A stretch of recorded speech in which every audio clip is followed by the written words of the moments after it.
ભારતીય સંસ્કૃતિમાં દિવાળીનું ખૂબ જ મહત્વ છે। તેમાં પણ દેવ દિવાળી એ સૌના હૃદયની અંદર ખૂબ મોટી આસ્થાનું કેન્દ્ર બનેલું છે। આજે ગુજરાતમાંથી ડભોઈમાંથી આર્ટિસન એટલે કે જે દીવા બનાવનારી બહેનો છે એના દ્વારા society for Indian development, Rewa foundation, Narnarayan foundation દ્વારા ખૂબ અદ્ભુત કાર્ય થઈને કાશી વિશ્વનાથ મહાદેવના ગંગા માતાના નદીના કિનારે જે કંઈ ઘાટ છે એના પર 3 લાખથી વધુ દીવાઓ અહીંથી મોકલવામાં આવશે। ગૌ માતાના છાણ અને મૂત્રમાંથી બનતા દીવાઓ ત્યાં પ્રગટાવવામાં આવશે।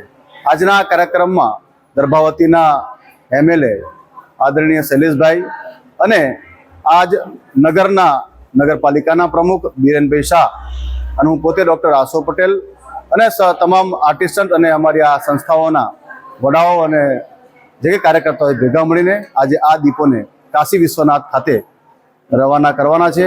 એ માટે સૌ જનમેદનીએ ખૂબ જ ઉત્સાહ અને આભાર માન્યો છે। એ બદલ હું પણ સૌનો આભાર માનું છું। 3 લાખથી પણ વધુ દીવાઓ આજે આ બહેનોએ બનાવ્યા છે અને લગભગ 1.5 મહિનાની અંદર આ 3 લાખ દીવા બન્યા છે।